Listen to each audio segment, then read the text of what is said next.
ថៃខ្លាចបាក់មុខចំពោះអន្តរជាតិនៅតែបន្តឈ្លានពានខ្មែរ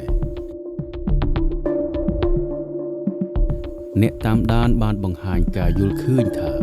ប្រទេសថៃខ្លាចបាក់មុខចំពោះអន្តរជាតិខ្លាចប៉ះពាល់សេចក្តីថ្លៃថ្នូររបស់ខ្លួន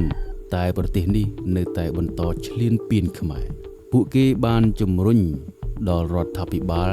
ក្នុងការបង្ហាញការពិតពីមុខមាត់ថៃលើឆាកអន្តរជាតិកាន់តែច្រើនថែមទៀតដើម្បីជាសម្ពាធលើប្រទេសនេះឲ្យងាកមកគោរពបទចុះបាញ់ចរចាសន្តិវិធីឡើងវិញអ្នកជំនាញផ្នែកទស្សនវិជ្ជាលោកបណ្ឌិតឆោតប៊ុនថងយល់ឃើញសម្លេងនៃអ្នករងគ្រោះការពិតនៃបញ្ហាព្រំដែនកំពុងត្រូវបានអន្តរជាតិដឹងឮជាបន្តបន្ទាប់ហើយបន្ទាប់ពីឋានៈដឹកនាំកម្ពុជាបានព្យាយាមធ្វើនយោបាយការទូតបង្ហាញរូបភាពពិតនៃចំនួនកម្ពុជាថៃទៅអន្តរជាតិលោកថាព្រឹត្តិការណ៍នៅថ្ងៃទី18ខែកញ្ញាដែលថៃរត់ឆ្លេឆ្លាក្នុងវេទិកាអន្តរសភាអាស៊ានឯកប៉ានៅម៉ាឡេស៊ីបានបង្ហាញច្បាស់ថាប្រទេសនេះខ្លាចបាក់មុខចំពោះអន្តរជាតិណាស់លោកថាអ្នកឈ្លានពានហាក់បីដូចជាខ្លាចយើងទៅលាតត្រដាងការពិតនិយាយការពិតដែលនាំឲ្យប៉ះពាល់គេឈ្មោះកិត្តិយសសេចក្តីថ្លៃថ្នូររបស់ពួកគេគាត់ចង់បានកិត្តិយសសេចក្តីថ្លៃថ្នូរប៉ុន្តែគាត់បែរជារំលោភបំពានកម្ពុជាហើយពេលកម្ពុជាលាតត្រដាងពីការពិតបែរជាគាត់ស្លន់ស្លោខ្លាចគេដឹងកាលពីថ្ងៃទី18ខែកញ្ញាប្រធានសភាកម្ពុជាសម្ដេចសភាធិបតីខួនសូដារីបានថ្លែងនៅក្នុងពិធីបើកមហាសន្និបាតអន្តរអាស៊ាននៅប្រទេសម៉ាឡេស៊ី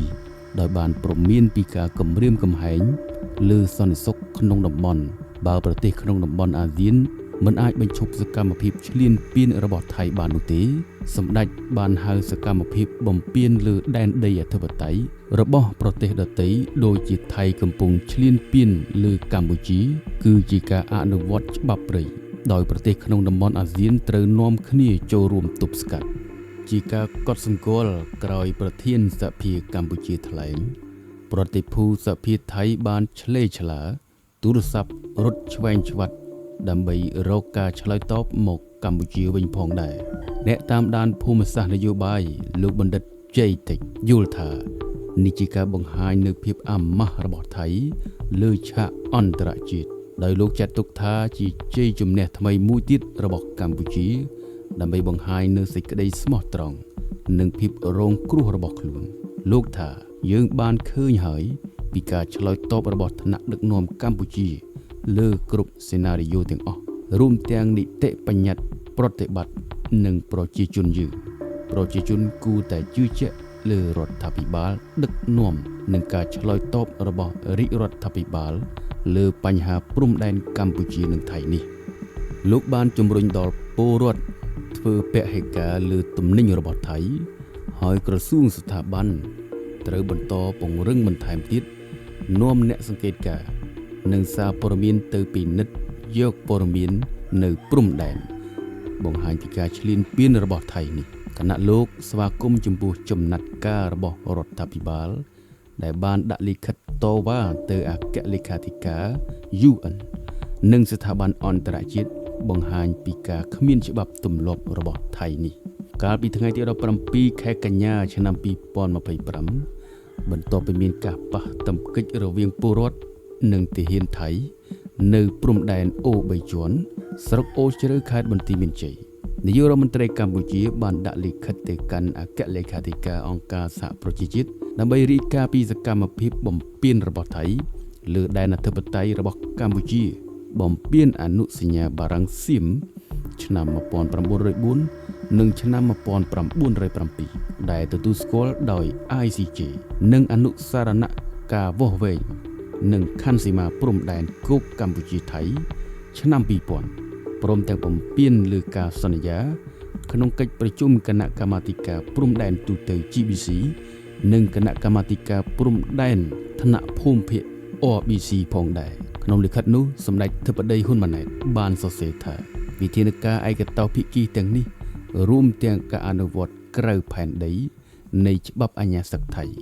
គឺជាការរំលោភបំពានលើដែនអធិបតេយ្យរបស់កម្ពុជាដោយមិនអាចទទួលយកបាននិងជាការរំលោភយ៉ាងច្បាស់ចំពោះច្បាប់អន្តរជាតិរួមទាំងធម្មនុញ្ញអង្គការសហប្រជាជាតិធម្មនុញ្ញអាស៊ាននិងសិទ្ធិសញ្ញាមិត្តភាពនិងកិច្ចសហប្រតិបត្តិការនៅអាស៊ីអាគ្នេយ៍លើសពីនេះសកម្មភាពឯកតោភាគីទាំងនេះមិនត្រឹមតែរំលោភលើសិទ្ធិមនុស្សយ៉ាងធ្ងន់ធ្ងរប៉ុណ្ណោះទេប៉ុន្តែថែមទាំងបង្កឲ្យមានហានិភ័យនៃការប្រឈមមុខដាក់គ្នាដោយហិង្សាសម្ដេចជំរុញឲ្យអគ្គលេខាធិការជំរុញទៅឲ្យប្រទេសថៃប្រកាន់ភ្ជាប់នៅបទច្បាញ់និងកិច្ចព្រមព្រៀងជាមួយកម្ពុជាហាមប្រើកម្លាំងប្រឆាំងជនស៊ីវិលរុះរើឧបសគ្គបន្លាលួសកង់ឡាននៅក្នុងតំបន់ពលរដ្ឋខ្មែររស់នៅនិងក្នុងតំបន់ដែលមិនទាន់បញ្ជាក់ពីការកំណត់ខណ្ឌសីមាអនុញ្ញាតឲ្យពលរដ្ឋខ្មែរត្រឡប់ទៅលំនៅឋានវិញបញ្ឈប់ការប្រើប្រាស់ឬគ្រងប្រើកម្លាំងយោធាដើម្បីកំណត់ខណ្ឌសីមានិងដោះលែងយោធិនខ្មែរចំនួន18នាក់មកវិញងាកទៅកាន់ប្រទេសថៃវិញកាលពីថ្ងៃទី19ខែកញ្ញាកាសែត The Nation របស់ថៃបានចុះផ្សាយថា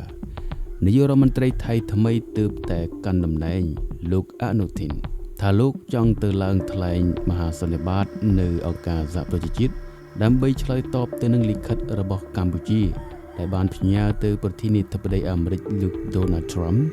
រាយការណ៍ពីការបំពានបទច្បាញ់របស់ថៃនាពេលកន្លងមកទោះបីជាគណៈរដ្ឋមន្ត្រីលោកមិនទាន់បានបញ្ជូនគោលនយោបាយទៅឲ្យសភាក្តីមហាសន្និបាតអង្គការសហប្រជាជាតិ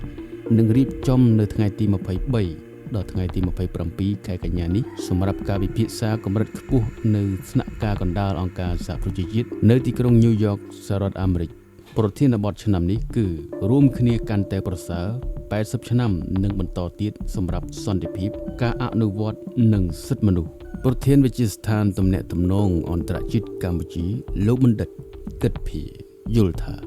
នាយករដ្ឋមន្ត្រីកម្ពុជាគួរតែអញ្ជើញចូលរួមមហាសន្និបាតនេះ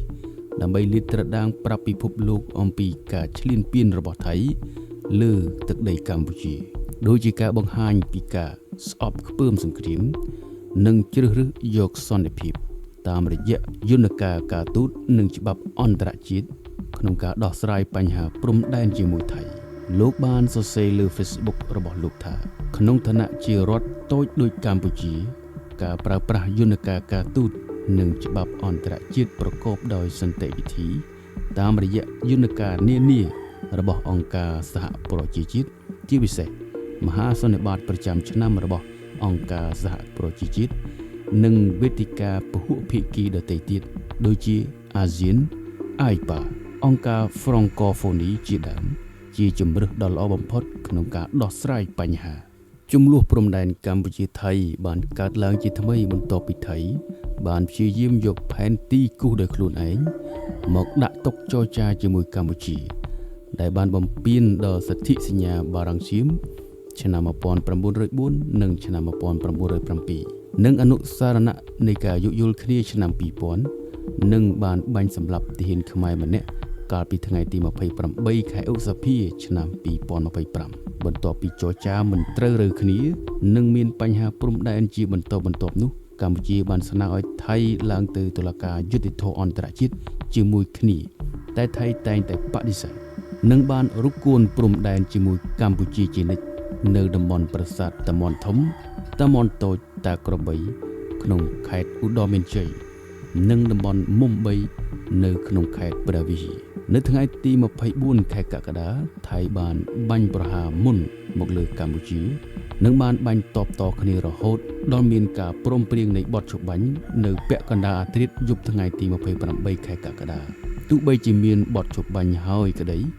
ក៏ប្រទេសមួយនេះនៅតែបំពានជាបន្តបន្ទាប់ដោយចាប់ទាហានខ្មែរយកទៅឃុំឃាំងដើរចូលដីខ្មែរជាន់វិញរីបន្លាលួសចូលដីខ្មែរនិងបានដេញប្រជាពលរដ្ឋខ្មែរចេញពីផ្ទះសម្បែងនៅស្រុកអូជ្រៅខេត្តបន្ទាយមានជ័យទៀតផងកម្ពុជាបានបន្តរក្សាភាពស្ងៀមស្ងាត់និងបានធ្វើនយោបាយការទូតជាបន្តបន្ទាប់ដោយនាំអ្នកសង្កេតការណ៍អាស៊ាននិងកាសែតអន្តរជាតិទៅពិនិត្យជាក់ស្ដែងរួមទាំងការតវ៉ាទៅកាន់អង្គការសហប្រជាជាតិនិងស្ថាប័នសិទ្ធិមនុស្ស អន្តរជាតិផ្សេងៗផងដែរព្រឹត្តិការណ៍នៅថ្ងៃទី18ខែកញ្ញាដែលប្រធានសភាថ្លែងអាក្រាតពីក្រោយភាពញញឹមដ៏មានពិសពលរបស់ថៃបានបង្ហាញពីភាពជោគជ័យនៃនយោបាយការទូតរបស់កម្ពុជាដែលអាចមើលឃើញតាមរយៈសម្លេងទះដៃពីសំណាក់សភាប្រទេសតំបន់អាស៊ាននិងដៃគូរួមទាំងការរត់ឆ្លេឆ្លាព្រមទាំងប្រតិកម្មស្លន់ជន់ជាបន្ទាន់របស់ប្រតិភូថៃផងដែរទោះបីជាថៃបានរៀបរៀងការចេញសេចក្តីថ្លែងការណ៍រួមរបស់ឯកបាលលើបញ្ហាអន្តរជាតិកម្ពុជាថៃតែអ្នកតាមដានយល់ឃើញថាកម្ពុជាបានឈ្នះលើសមរភូមិការទូតនិងបានបង្ហាញពីការពិតកាន់តែច្បាស់ទៅកាន់ពិភពលោកថាអ្នកណាជាជនរងគ្រោះអ្នកណាជាជនល្មើសដែលរំលោភបំពានលើគេហើយព្យាយាមបំបិតសម្លេងលើអ្នកទុនខ្សោយជាងខ្លួនដកស្រង់ពីកម្ពុជាថ្មីអត្ថបទដោយហ៊ុនសេរីវត្ត